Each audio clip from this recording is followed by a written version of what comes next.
Good afternoon, everyone. I'm David Blight. I direct the Gilder Lehrman Center for the Study of Slavery and Abolition. This is another in our many Wednesday at lunch talks since COVID.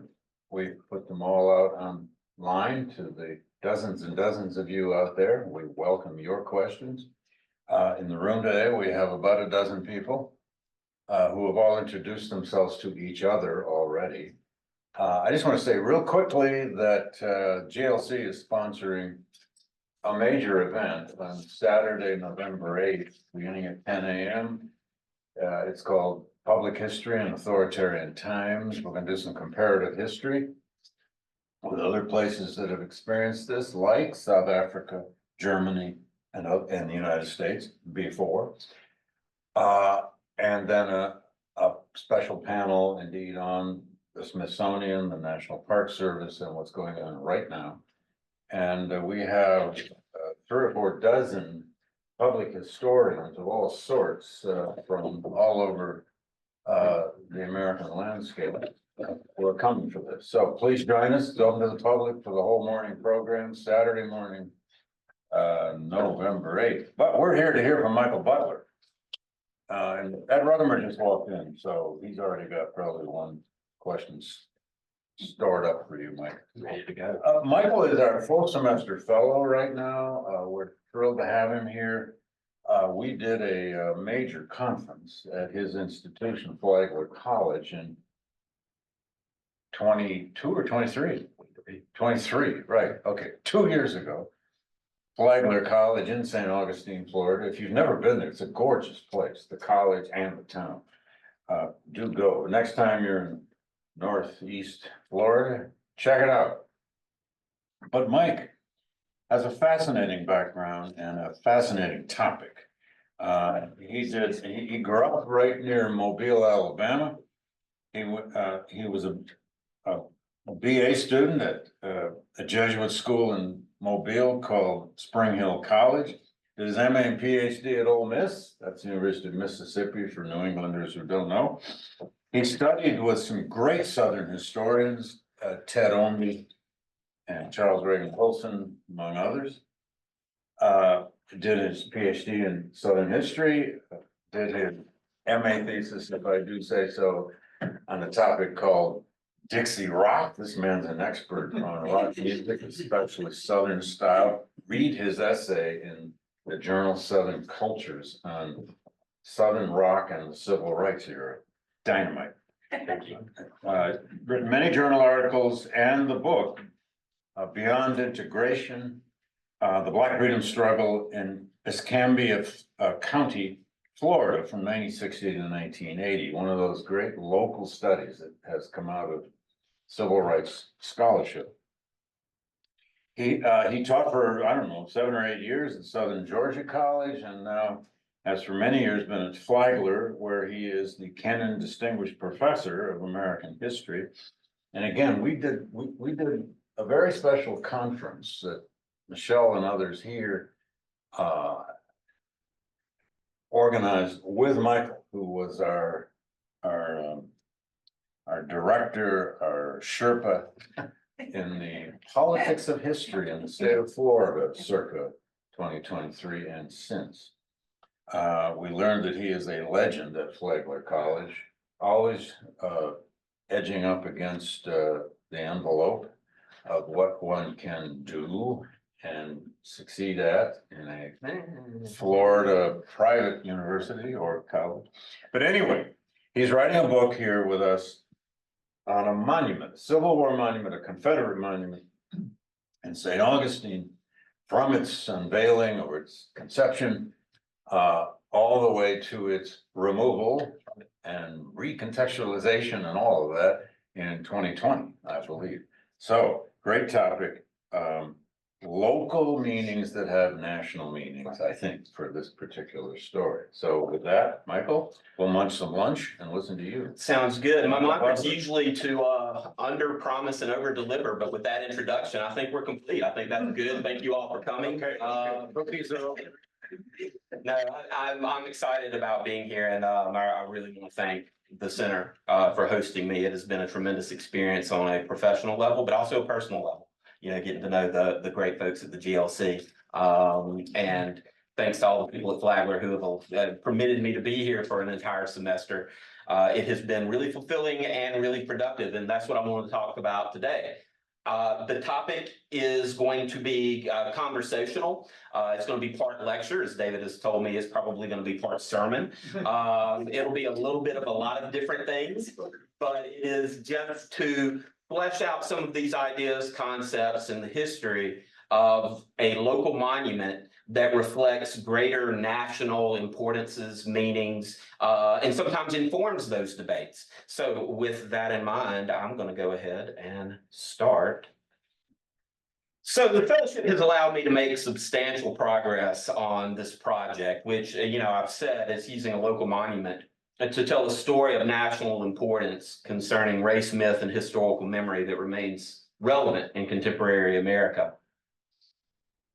For that reason, I'm intending to write this for a more popular audience, for a broader readership than just an academic audience. And the reason it's related to the topic, because now more than ever, professional historians have an obligation to use our specific skills.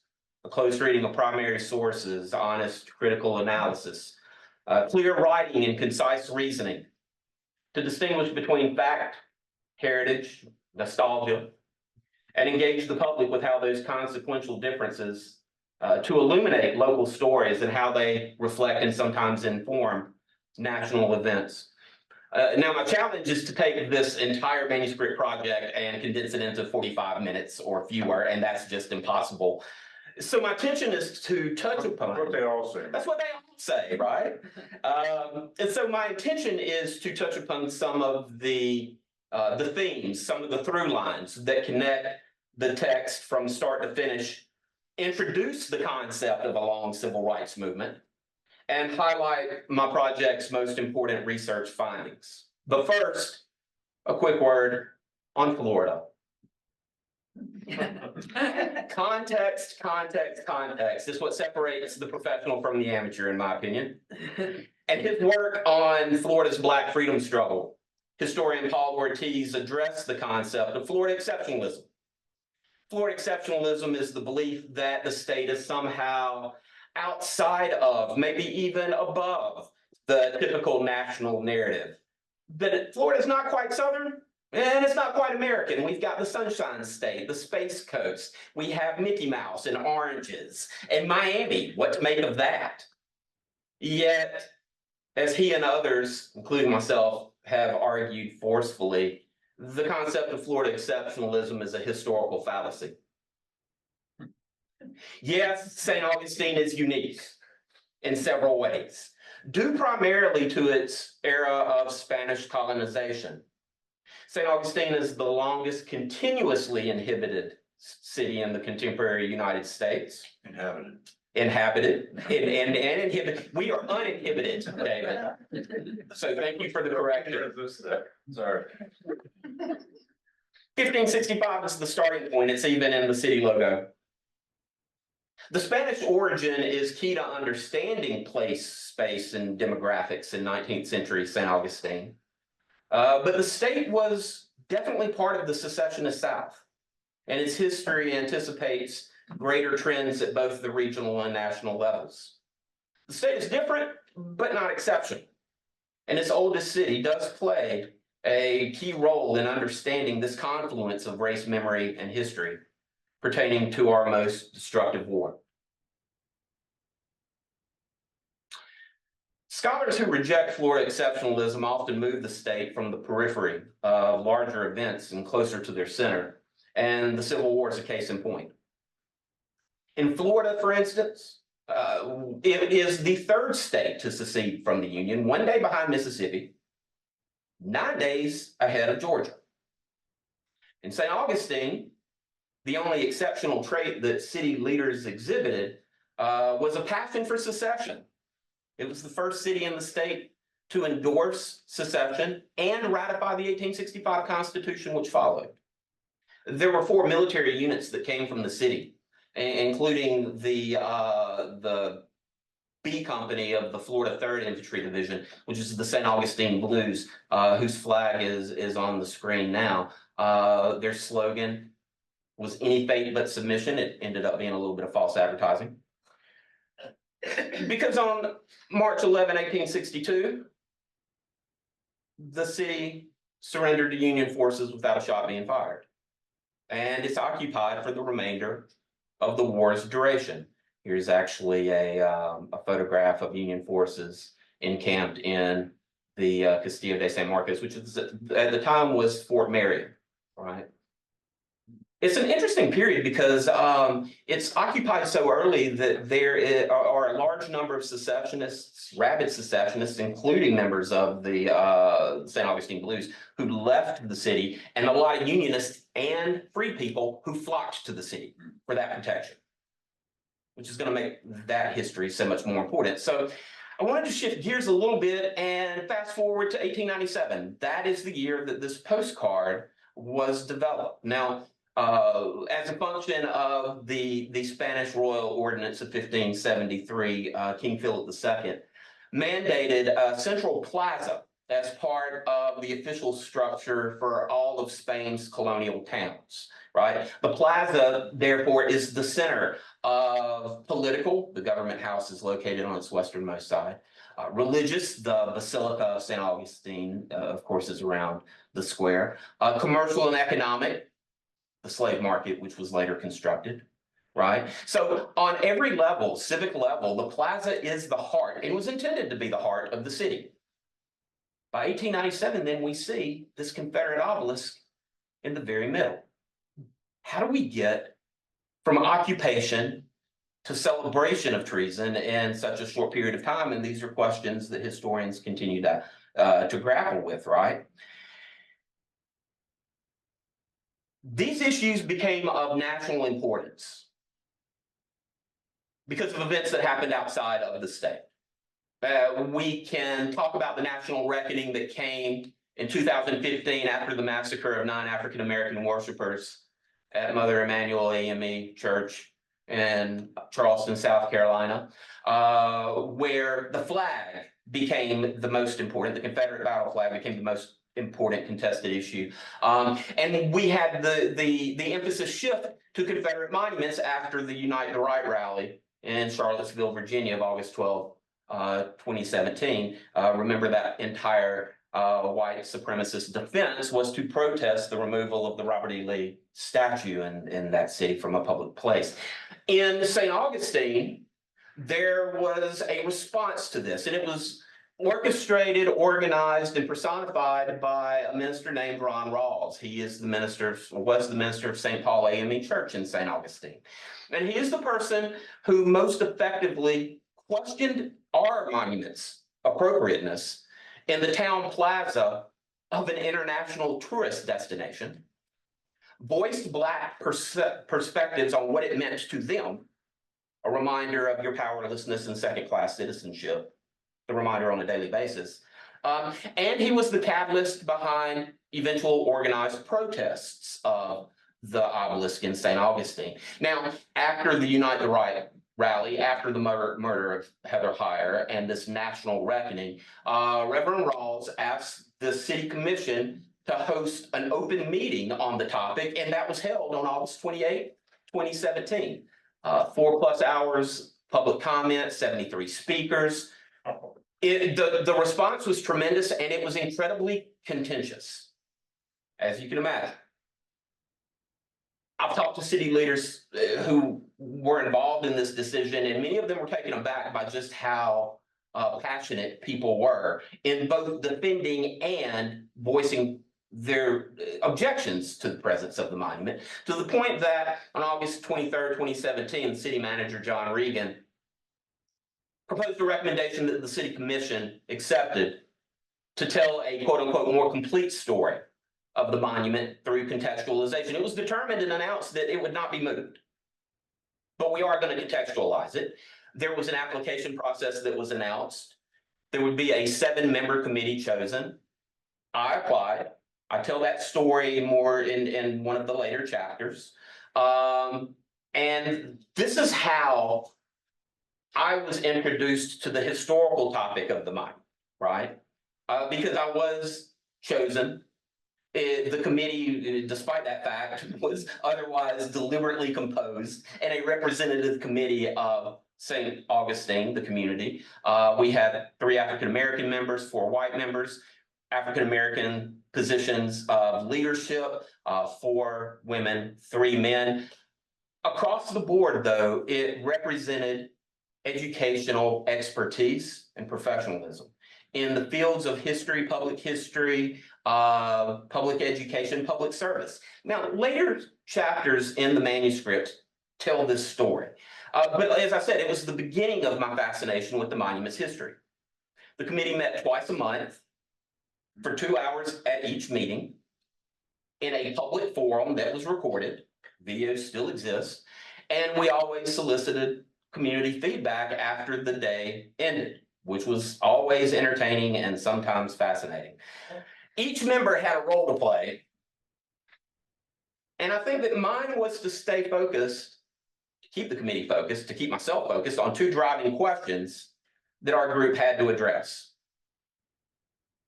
What stories have we chosen to tell? And which stories, or more importantly, whose stories, have we chosen to ignore? And what's the difference between history and nostalgia? And why does it matter? This is where my academic background that Dr. Blight alluded to, an understanding of Southern culture, historical memory, and the civil rights movement came together to suggest that a remarkable story existed. Most importantly, I learned that this monument expanded my understanding of the lost cause and hopefully builds upon the existing scholarship on the topic. The lost cause. Simply put, and I cribbed this from Charles Reagan Wilson, the lost cause is the way that the South transformed a military defeat into a cultural victory. Now, it occurs in a variety of ways, right? It minimizes, if not totally erases, slavery as the cause of secession and gives birth to the states' rights myth, right? On the contrary, the lost cause later proposed slavery is a benign institution, even a benevolent institution in which paternalistic relationships were nurtured. Owners loved their slaves and cared for them as their family, as if they were their family, the myth proposes, and slaves loved their masters back. Another component of the lost cause is that Southerners were not traitors. They didn't commit treason, but they were honorable defenders of liberty who sacrificed for a series of beliefs that are more closely aligned to the foundational American principles. The Confederacy, another tenet of the lost cause suggested, was not defeated, but merely overcome by superior manpower and materials. It was literally a lost cause from its beginning. And perhaps most importantly for scholars, the symbols, organizations, and ceremonies are central in creating and perpetuating the mythology of the lost cause, particularly monuments and flags. Now, there is a voluminous amount of scholarship that has been produced on the lost cause, and these works informed my understanding of the importance of St. Augustine's monument. Of course, historians didn't invent the concept of the lost cause. It came from a journalist in 1866, Edward Butler, who wrote this defense of the Southern cause. Huge book, right? The Lost Cause. Preparing it even before the war ended, right? So again, baptized in blood, Charles Reagan Wilson, the civil religion of the lost cause, in which Southerners made their history akin to a faith. Dixie's Daughters by Karen Cox, who emphasized the importance of the United Daughters of the Confederacy. David Blight, obviously, it goes without saying, for those of you who have tuned in, Race and Reunion, it filled a gap in the existing scholarship and demonstrated the centrality of race in understanding memory and Civil War and reunion. And Adam Dombey, another more recent book that I like, which looks at this one statue and tells a much greater story, which is what I'm trying to do with my topic. So Adam's my former student. no, really, well, Way to go, Adam. there we go. So perpetuation of the lost cause, therefore, demonstrates how historical fact is transformed into nostalgia. The lost cause juxtaposes belief and certainty, feelings and reality, heritage and hate. What the committee discovered is that there was one person most responsible for the local commemorative movement. Her name was Anna Dummett. Now, Dummett's background is fascinating. She died a British citizen. She never became a citizen of the United States. Her family was a plantation-owning sugar family from Barbados. She was a vociferous plantation apologist and actually wrote her own recollections of life on the plantation back in old Florida, which was almost like a Southerner's response to Uncle Tom's Cabin, in how genuine the feelings were between enslaved and enslaver. She had 8 enslaved people living in her home in 1860. She supported secession, wrote songs that were titled, cleverly enough, Dixie and Florida. She raised all of the children of 3 deceased sisters, including Willie Hardy, the son of General William Hardy, who killed in 1865 during a battle in North Carolina. Hence, part of her motivation. Now, Dummett both organized and represented white commitment to enslavement and secession, as well as provided the greatest source of resistance to Union occupation, which were the white women of St. Augustine during that period. But more on that in another chapter. Perhaps most importantly, it's Dummett who started the Ladies Memorial Association in St. Augustine in 1866. Which were all over the South. They were occurring all over the South. I have not found that connection point, but they are growing over the South. I know that it comes to St. Augustine. The first mention is September 1866. Okay, so it's pretty early. Her efforts, evidence indicates, were not just commemorative. See, from the very beginning of their movement, the goal was to raise money to erect a statue dedicated to the quote unquote dead of St. Augustine who never returned home. Okay, the monument was first proposed that it go in the city plaza. But because the city was under military rule, the Union general said, absolutely not. We just fought a war against these very people that you want to celebrate in the square, kick rocks. So that's not in the documents, by the way. So a sympathetic Catholic bishop, whose nickname was the Rebel Bishop, ironically, said, hey, you can put your monument on Catholic property. It's private property. Why don't you put it here? And that's exactly where the Ladies Memorial Association put it. And you can see here, it's behind a fence. It's a broken sword, which at the time signifies loss, death. It's darker in its coloration. Shout out to Dr. Wilson. You've got the civil religion being represented with the Christian crosses in 3 prominent locations. And on this plaque, it reads, and again, I'm reading this because everything refers back to the fact that this commemorates the dead. In memoriam are loved ones who gave their lives in the service of the Confederate States. With the end of Reconstruction and the removal of federal troops from St. Augustine, the Memorial Association petitioned the city once again with a 9-page list of signatures to relocate their monument to the town square, which civic leaders granted. Yet the association did not simply move their structure. That's what we heard a lot on the committee. It was moved, it was moved, it was moved. No, it was completely rebuilt. An observation that contemporaries recognized. Permission to situate the monument in the city plaza transformed the structure's purpose from commemorative to celebratory. Now, the original plates became the new the new foundation of the cenotaph that transformed a cause Union occupiers regarded as treason into one that the vanquished now publicly glorified and revered. There were pieces of the monument that were kept and incorporated onto the new structure.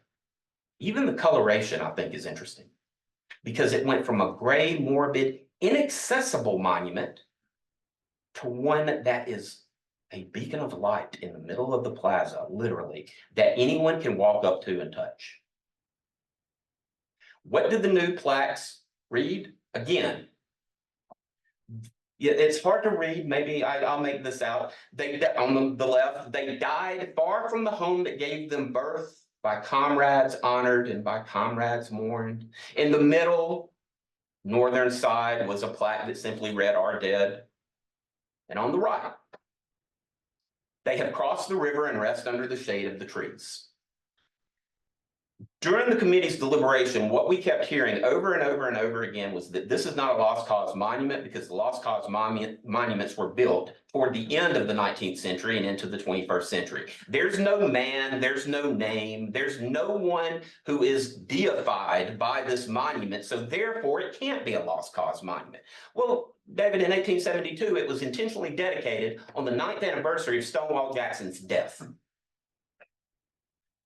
7 years later, the monument. State holiday in many states. Yes, exactly. The new monument had his alleged final words on the side, solidifying its connection to the lost cause. This is a lost cause monument and was intended to be from its original planning. Now, all of this information formed the foundations for the 4 contextualization plaques that our committee created, right? So back to that story, I told you there are a lot of through lines here. I'm not going to go into it in great detail, but there were 4 plaques that were developed during this time. St. Augustine, by the way, is the first municipal city to both contextualize and remove on its own volition a Confederate monument. So it's a unique story. Before 2020. Before 2020. Interesting. Okay. The 4 plaques each had a word that summarized its content in fewer than 200 words. We were told we want contextualization, but not so much that people won't read it. So, you know, the 4 plaques were freedom, sacrifice, memory, and interpret, and they all told different sides of the history. Contextualization was done, but there were many issues raised that we did not answer at the time. What became most clear to me was that the Ladies Memorial Association made the monument's purpose clear, which shifted the war's primary objective from the preservation of slavery to the exhaustion of local men who sacrificed their lives honorably and in service of their nation. It said so on the monument. This became most evident with a deep analysis of the shrine's most important feature, the names which were listed on the 2 plaques that adorned the structure.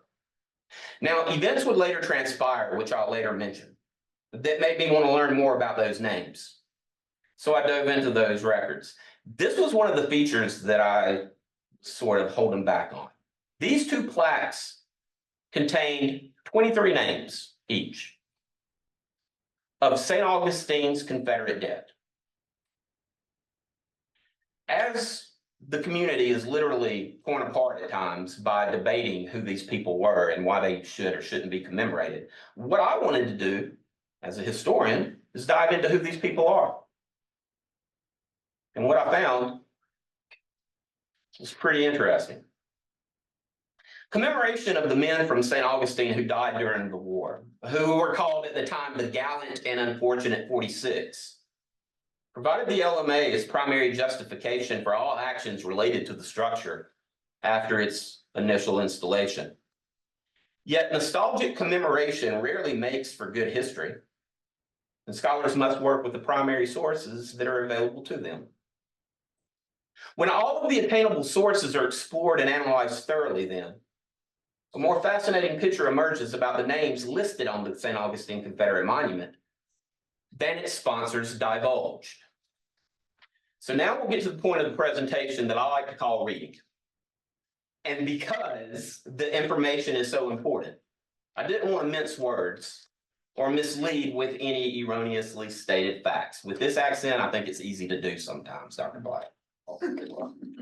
The most important finding that I discovered in the existing documents is that at least 5 of the men commemorated on the monument actually survived the Civil War. Andrew Floyd, for instance. The glorious dead were not all The dead. glorious dead were not all dead. Andrew Floyd, for instance, and I'm bringing receipts, enlisted in the Florida 2nd on July 21st, 1862. He was captured, imprisoned, and released from a federal prisoner of war camp after the war ended, and he took an oath of loyalty to the United States. He and his wife moved north to Duval County thereafter, where he died in 1905. According to his military record, Michael Landius was dropped from his regiment's roll on May 1, 1864, and he survived the war. His younger brother, John, enlisted a day after his sibling and died in Kentucky in 1862. Yet both brothers were added to the monument's roster. Joseph Andrew was, quote, wounded slightly, according to Confederate records, at Murfreesboro, Tennessee in January of 1863. His military record indicates that, quote, he was never heard from again. However, records indicate that he married Martina Pomar in St. Augustine on January 25th, 1864, while the war was still ongoing. In 1909, the state government rejected his pension request due to, quote, desertion. And Andrew died in the city in 1914. Richard R. Russell lived in St. Augustine when he first enlisted. He was just discharged due to wounds that he received at the Second Battle of Manassas. He ultimately recovered and rejoined Company H of the 2nd Florida Cavalry. He is recorded as, quote, present at the last roll and paroled on May 20, 1865, later to receive a state pension for his service.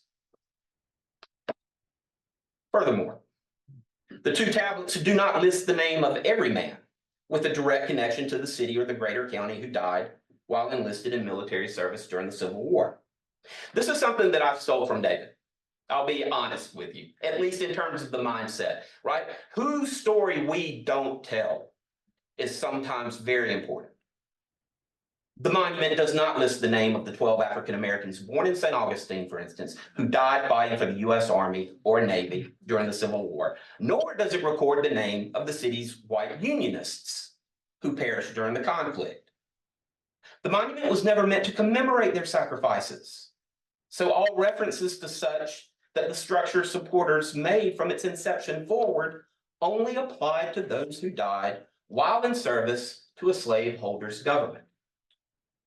But even those references are incomplete. At least 36 of the 41 soldiers who can be confirmed dead joined one of 4 local regiments. Okay, they're called the St. Augustine Rifle, the St. Augustine Blues, the St. John's Rifles, et cetera, et cetera. So there are 4 companies. From those units, 67 men died during the war and are not documented on the monument. That was dedicated to preserving their very memories. It's often difficult to discern, therefore, why specific individuals were included on the LMA Confederate Monument. Some of the men were born outside of Florida, moved to St. Augustine and joined a local regiment. Others were born in St. Augustine, left and joined regiments elsewhere, including other states, and had their names inscribed on this monument. Men from local units died in combat and were not commemorated. Instead of wondering why the LMA chose to list each individual, then maybe we should ask different questions. What did most of the men have in common? What feature united a majority of the soldiers directly? What status did the men possess that the LMA members wanted to glorify and honor? Perhaps because it was something that they had once shared. Existing sources demonstrate that at least 42 of the 46 names listed on the monument had a familial and often direct connection to enslavement, demonstrating a vested personal interest in the institution's persistence and a foundational component of the lost cause that prominent white St. Augustinians wanted to immortalize. Of the 46 individuals listed on the monument, at least 28 lived in homes that enslaved at least one person, according to the 1850 or 1860 census. 2 of the men themselves were enslavers when they enlisted.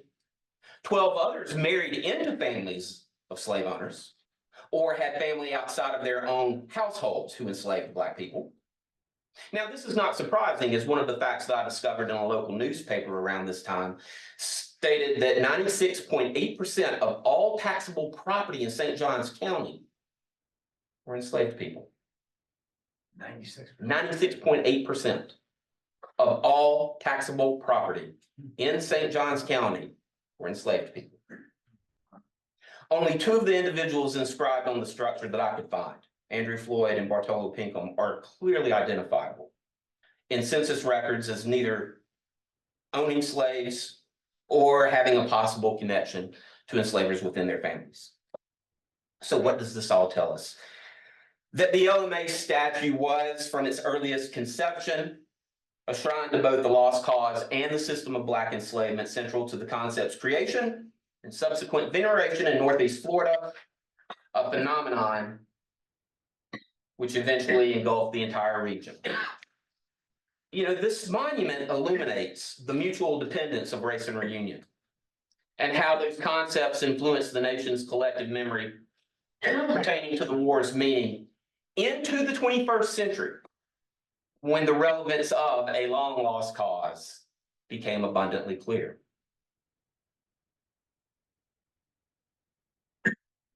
As I'm doing the research, this is what's beginning to happen around us.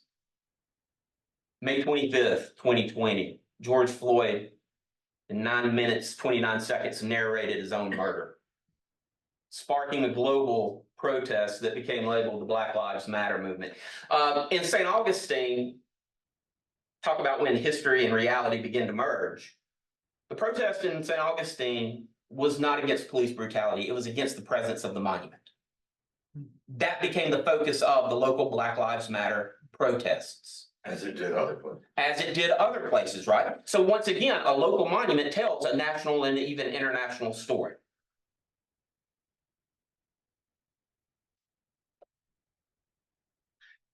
In the summer of 2020, demonstrations pertaining to the local Confederate Monument revealed to me that the lost cause had evolved, mutated, to become a weapon wielded by the contemporary white nationalist cultural warriors who substituted historical fact with the non-existent past that they wished to make great again.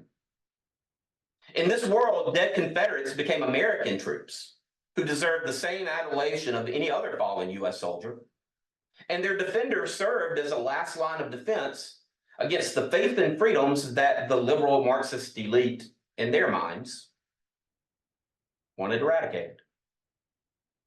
The protests to protect the monument only became more militant after the city voted 3-2 to relocate the structure. And representatives from domestic terrorist organizations such as the Proud Boys and the 3 Percenters converged upon St. Augustine to support those who designated themselves, quote, the Northeast Florida Patriots. The tensions only dissipated locally when the monument was finally moved to private property on September 9, 2020. It was taken by barge to a location in western St. Johns County along the St. Johns River. I tell this story in much more detail toward the end of the manuscript, and one of the questions that I always probe students with is, so what? Why do these stories matter? Why do we invest so much into telling them honestly? Because the same lost cause inspired symbols were present. Have all this in the book, man. You're really gonna have this in the book. Sorry. I'm planning. Okay. The same lost cause inspired symbols were present at the January 6, 2021 rally, which culminated in the storming of the U.S. Capitol. At least 4 St. Augustine natives were later arrested for their activities that day, and they had all participated in the monument removal protests of the prior months. This long lost cause then represents something much greater to me than a South that continues to fight the Civil War. It is a pseudo-historical framework which represents a culture of grievance, anger, and paranoia, whose deliberate purpose, as evidenced in St. Augustine, both infuses and is used to validate white supremacist perspectives on race, politics, and culture in contemporary America. As scholars, researchers, and students of history, we must take control of the stories that we tell about our past honestly, so that historical facts are not used to invalidate the promises that our Constitution has made to all citizens equally.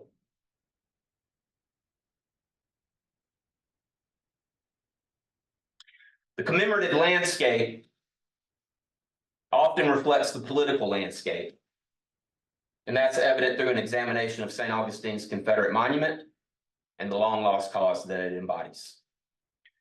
Thank you so much for your time, for your attention, and I look forward to answering any questions that you may have.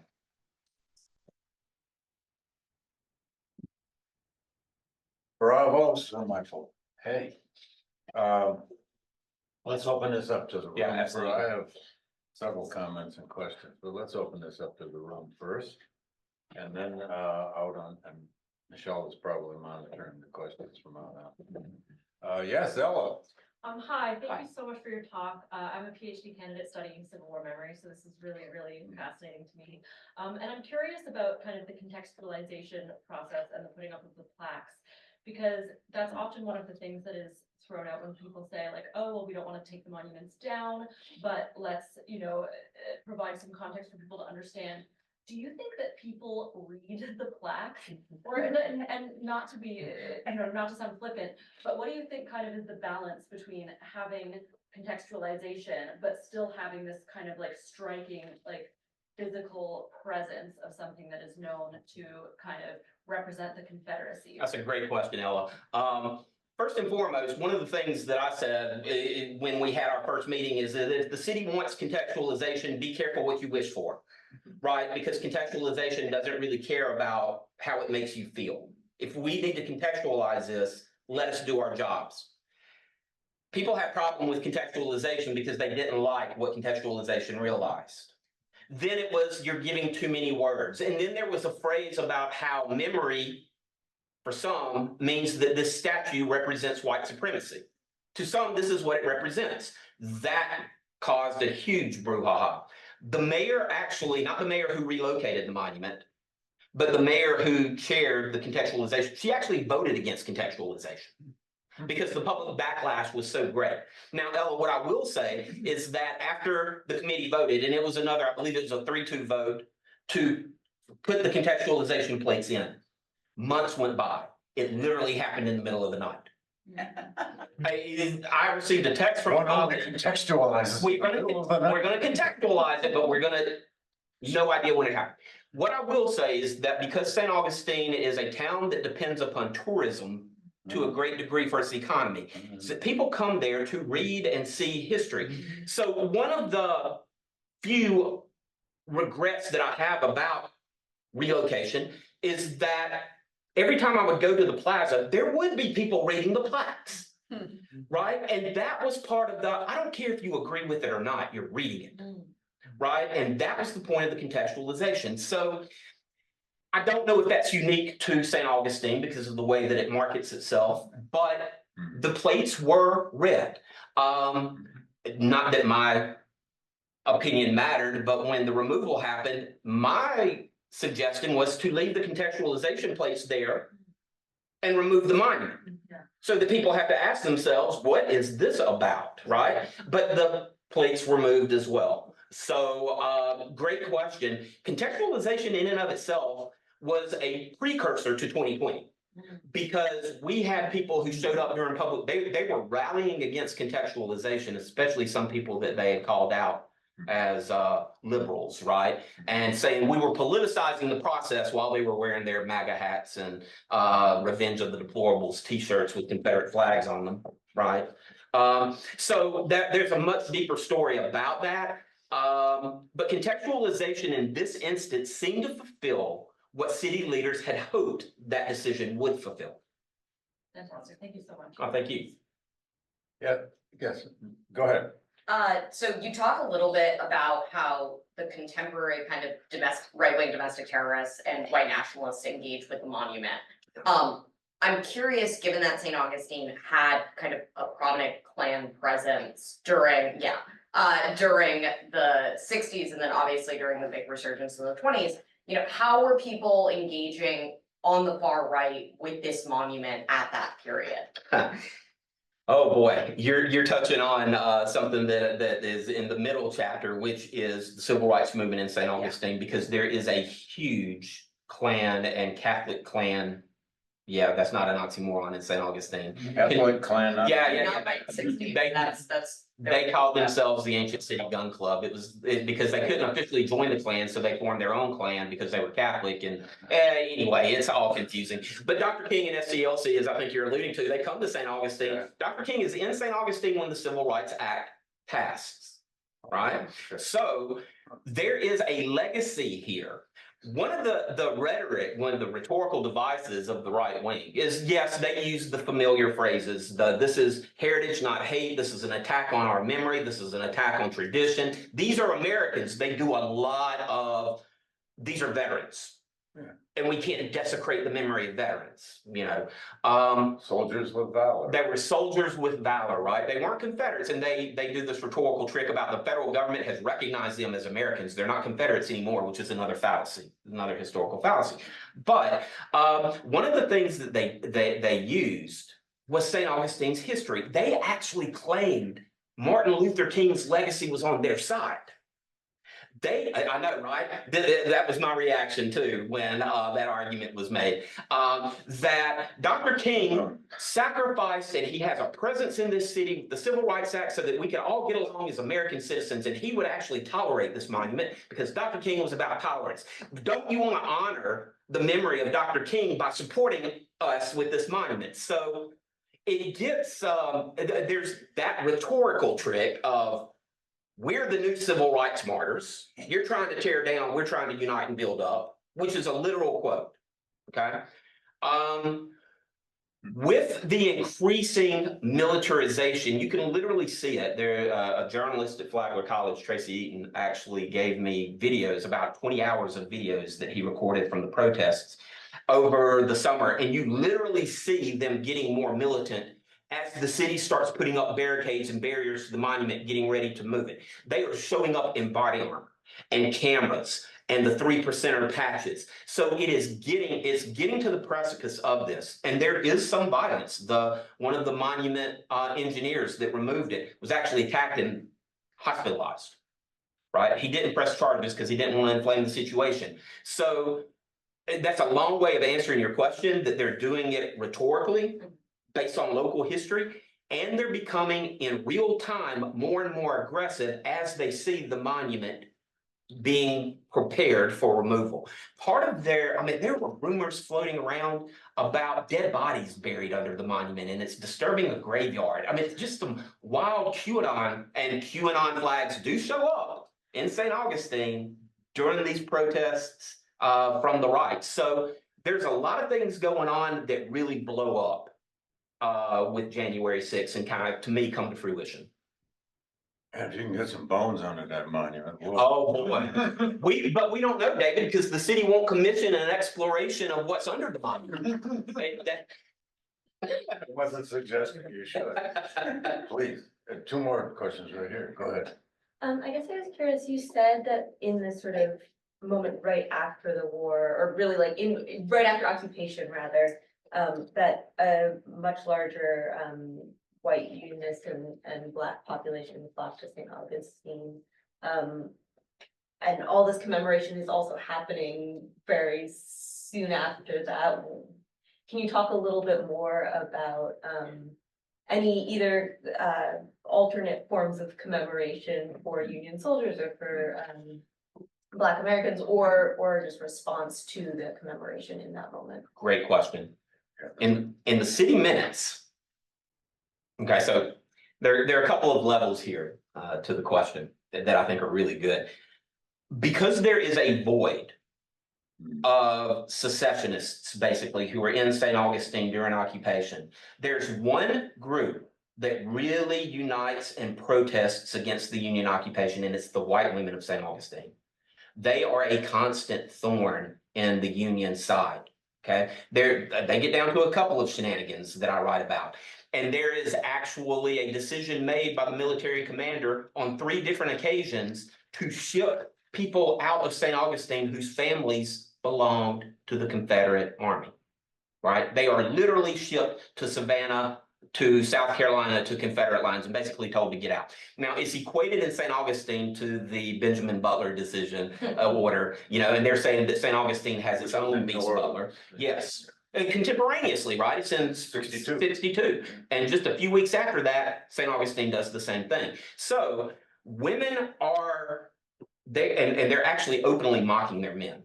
There's one lady who wrote that the men of St. Augustine are a bunch of grannies for letting the Union Army treat us the way that they're treating us, right? So there is this coalition of wealthy white women, former enslavers, who are openly flaunting, literally wearing Confederate flags in their bosoms as they promenade around the square.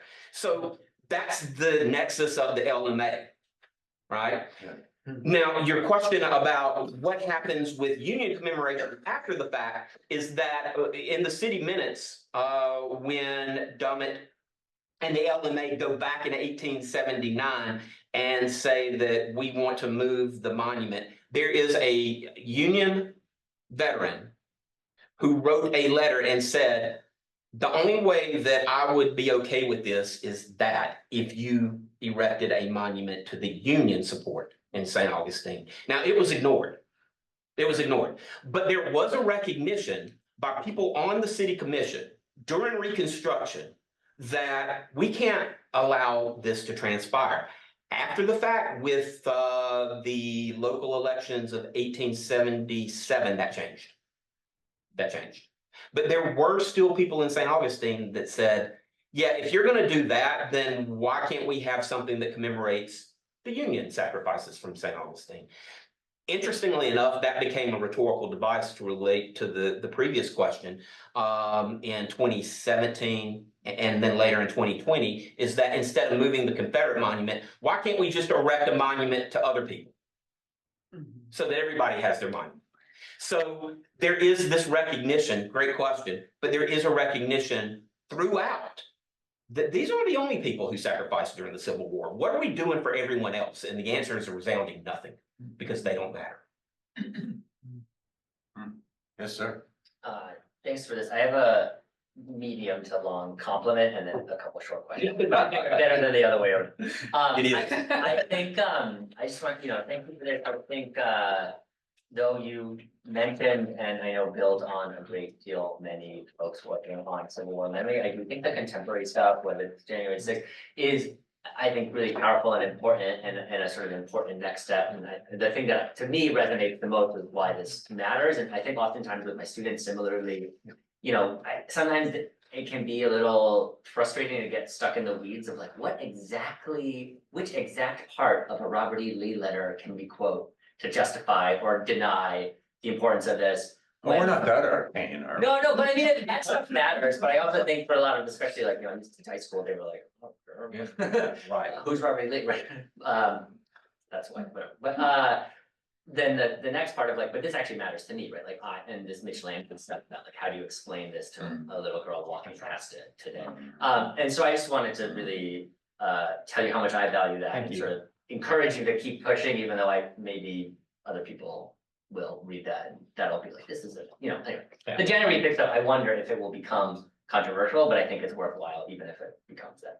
And then the questions are, you mentioned that one of the plaques they fought for their country and it leaves it at that, and I was wondering if you could make a little bit more of that. Is that this question of like, they're the true inheritors of the revolution, the ones really defending the Constitution, or is this about the CSA? Is there anything discussed about that at the time or since?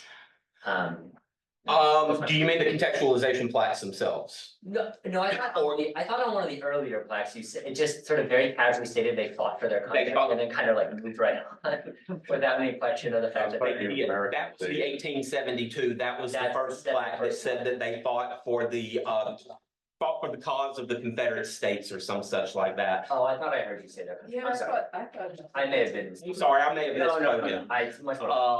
But yeah. No, it was a direct correlation to they fought for the Confederate. Confederacy. You know, so I may have misspoken and said their country, that's what they considered their country. They were fighting for it. Right? Yes. And that was part of my argument on contextualization. You can't separate the fact that they fought from the fact that they fought from a cause that is proclaimed on this. What is the cause? Go to the secession ordinances, go to the Constitution of 1865, and it tells you what they fought for. Tells you what their government fought for. Let me make a quick. And we have tons of questions in the We chat. do, okay. Well, let me make a quick comment and throw you a question that you can add to the people from online. First of all, laudation. I don't know if there's another monument, especially a local monument like this, that's been as closely studied. Now, there may be here and there. You are inside this monument, including the names on it. Now, that I find utterly fascinating because there are a few other cases of this, and I don't by any means know all the cases. But with sort of opposite results, there's a very important Civil War monument up in Deerfield, Massachusetts, which you might want to go to. That town, famous old New England town, puts up its Civil War, and 40, 50 names are on it, like St. Augustine. But there was a study done, 20 years ago, a study done that demonstrated that the names on that monument were basically the poor kids. It was a class monument that, in a sense, the people who could pay the bounty and buy their way out in Deerfield County didn't go. The guys on the monument who died were mostly poor farmers' boys. And it showed that every town has a story like this behind it, whether it's southern or northern. Now that came out, a different kind of story. It was about class in many ways. But it takes this kind of digging. I think it's fascinating that you find they're not even all dead. To our dead is in the center of the monument. It isn't even about loss in some cases. And then the idea there's a deserter in there. They didn't do any homework to put these things there. And then your research that shows, 42 out of 46 have some connection to slaveholding. Even if they weren't the slaveholder, they clearly are connected to it. That is a finding, because at the heart of the lost cause is this idea they just fought for home and for valor and for place and so forth and so on. I suspect if you could do this kind of deep study of many, many monuments across the South, you'd find something very similar. I don't know for sure, but this becomes a model for that. I have all sorts of other, but my question to you is, when you served on that committee, which is fascinating, this gives you a kind of authority on this that is perhaps a little rare. You're not just the 40,000-foot historian, Right. Ole Miss Center for Southern Culture, or Yale. How did you deal with the two sides of this? The people who say, hey, it is our heritage. And you've got a critique of that, I know, but these people mean it. Yeah. And then you got the people who say, no, that means nothing but white supremacy. And they mean it too. And did you find yourself as the scholar in between, or were you local citizen in between, or were you, how do you think about your own role in that? And are you writing about that? I am. Okay, good, because I was hoping you would. You're right. It is the point at which you come out of the ivory tower. Yeah, You're a citizen. The rubber hits the road, right? And I guess my first response is when I have people who are not in the field telling me this is not about the lost cause, and I'm like, wait a minute, Okay. it is. Now you can do the facts. Now, your question of how do you respond to this is the response. Okay. When I have people who are legitimate, when they say, and I quote, "Those men died for me, I will die for them." And I'm kind of like, whoa, do we even know what we're talking about then? 5 generations ago. You're claiming that these are family members who never owned a slave.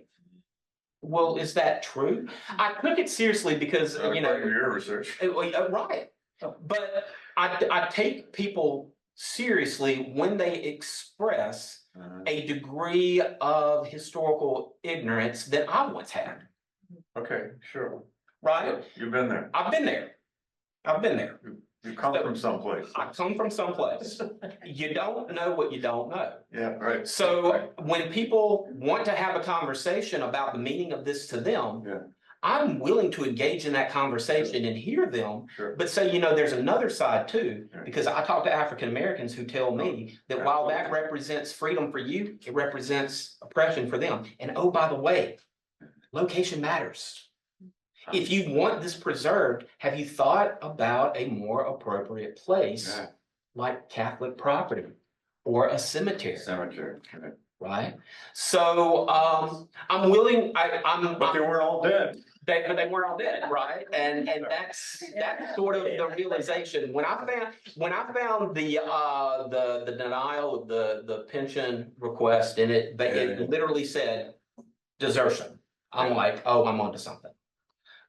So no, I take it seriously until I have reason not to. Yeah. And if people want to dispute facts, that's where the I conversation. love the level of detail to which you have Thank you. taken this, because our discussions of monuments become very, kind of lofty and theoretical and in the sky sometimes. You love it or you hate it, okay, Right. but this is much more complicated than that. We should go to the online questions, Michelle. Yes, there are many. Yeah, good, all right. Hardly know where to start, but we have a question from our colleague Dan Fountain. Hey, Dan. Who is at Meredith Yeah. College Yeah. in North Carolina, and who was part of our Legacies of American Slavery, Reckoning with the Past project, which we partnered with the Council of Independent Colleges on. So Dan asks, given the monument's use of Christian imagery, what have St. Augustine's majority white churches said about the fate of the monument? Are they in favor of retention, contextualization, removal, or are they silent? If they have weighed in, are there differences between denominations? Oh, great question, Dan. Depends on the denomination, right? And this does tap into St. Augustine's racial history, particularly 63 and 64. Because as the protests began, there was a community reconciliation. 96 years. This is 60, because of what happened in St. Augustine, and the churches were quiet, if not adamantly opposed integration, and most did. There were many denominations and some churches, individual churches, that said, we screwed up in 1963, we are going to lead now. And there are some churches that put together reconciliation groups and community conversation forums. There are others, and I know exactly which churches they are, who basically said, why are we messing with this? I don't get it. Yeah. Heritage, not hate. So it's a good question in that there are certain denominations that are very proactive because of St. Augustine's racial history and saying, we are going to do something different this time, and we're going to facilitate conversations. And some of those are interdenominational, right? But there are some outliers, and I will say that they are now outliers. The Catholic Church was strangely quiet during these protests. There was very little. Because of that rebel bishop or whatever his name is. Possibly. Augustine Barreau. And there's a local Episcopalian church that had no comment on any of this. So yeah, the churches do play a role, and a lot of the time when they did play a role, they were looking at the failure to do anything 50 to 60 years earlier. Interesting. Wow, that is. Wow. Okay. Go ahead. And we have a couple of questions from our Council of Independent Colleges colleague, Phil Katz. How, Phil? One is Phil? Hey, Phil. one is a factual question. How common was the broken sword imagery used in the original St. Augustine Oh. Monument? Yeah. And let me ask his other question, Pretty rare. which is more of a kind of theoretical question. How has the epistemological status of lists of names on monuments changed, regardless of the actual names? I always assumed that the Vietnam Memorial was a major break in its emphasis on the long roll of names, but I think I need to know more about the names on memorials through US history. All right, that's two great questions. Okay, so the epistemological use of names. I think that one of the reasons that names, Phil, were used on this monument is because there is a unique Minorcan heritage in St. Augustine of people from Minorca who were indentured servants in New Smyrna, and they actually migrated up to St. Augustine in the 1730s, I believe. Fishing for mullet. So that's right. So a lot of those names like Passetti and Andrew and Pappy, they are local and are Minorcan in origin. So part of my suspicion about why, I can't prove this, but why it was important that certain names were listed were to show this local connection Yeah. to the history, okay? Yeah. Names on monuments are much older than Mile End. Right. Much. Right. Now the broken sword, incredibly rare, particularly with Southern lost cause era monuments. I have found only two other. I don't think I've ever allusions. seen it. Really? It's an amazing image. Symbol of defeat. Yeah, it's a symbol. It's almost They never do that by the 1880s and 90s. precisely. Well, they don't do it in St. Augustine between 72 and 79.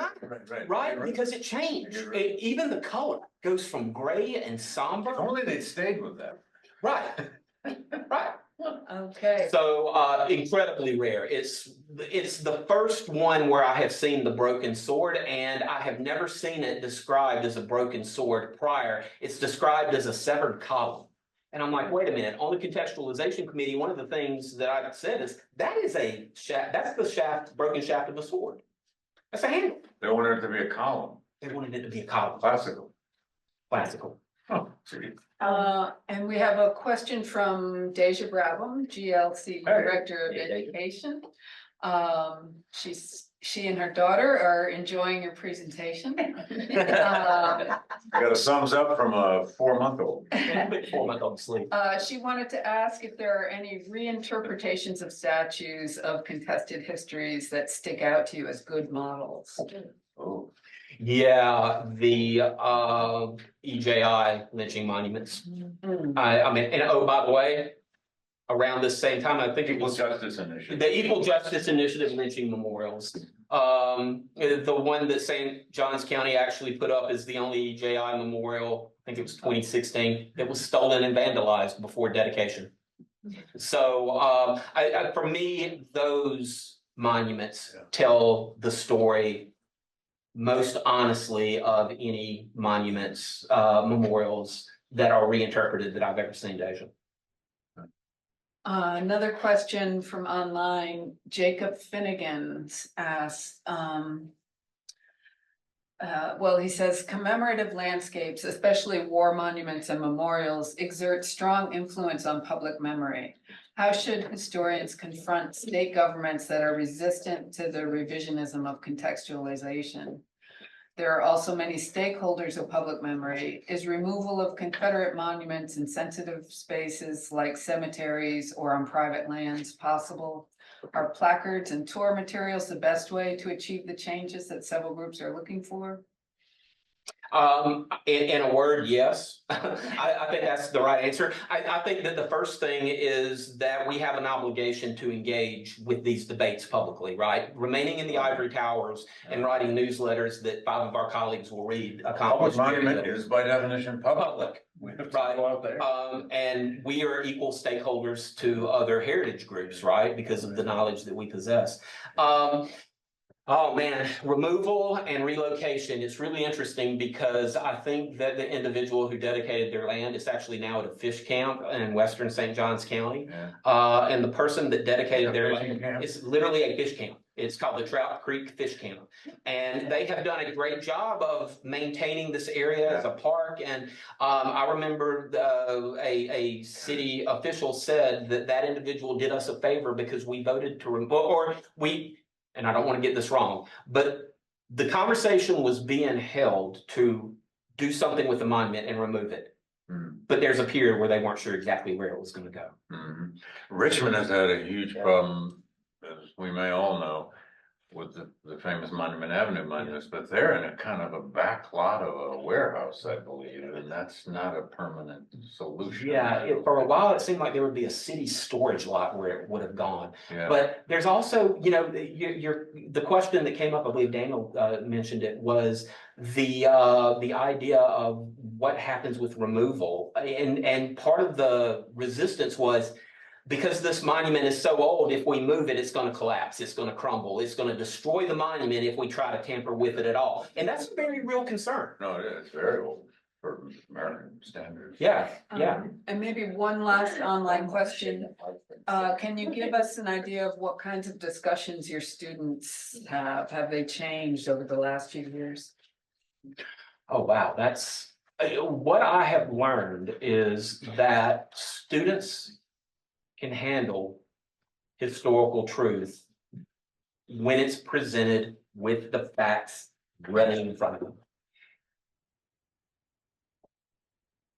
I don't think that the conversations that my students have had have changed, because their first response often to these topics is the same response that I had when I learned about these topics. Why wasn't I taught the truth from the beginning about this history? And students can handle the truth. And then you start doing some history and you realize why you hadn't been.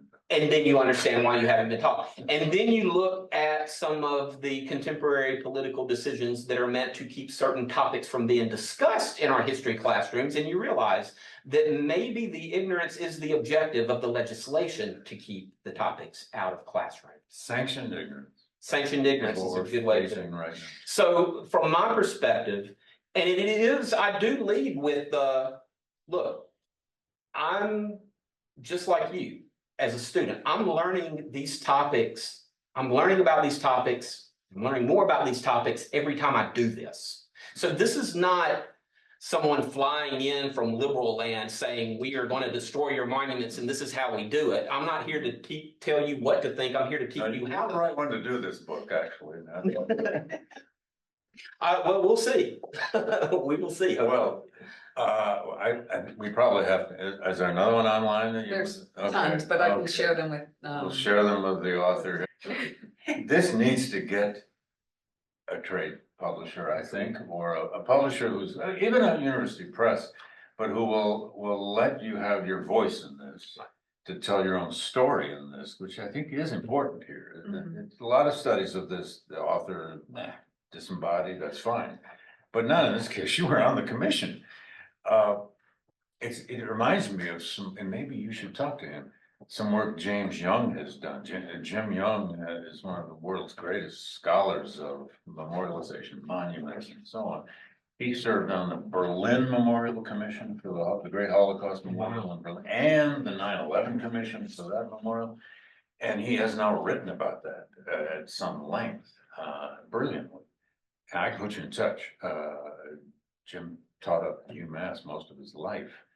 But there's a way in which the scholar becomes part of the process, and you have part of the story, and you have become part of that story.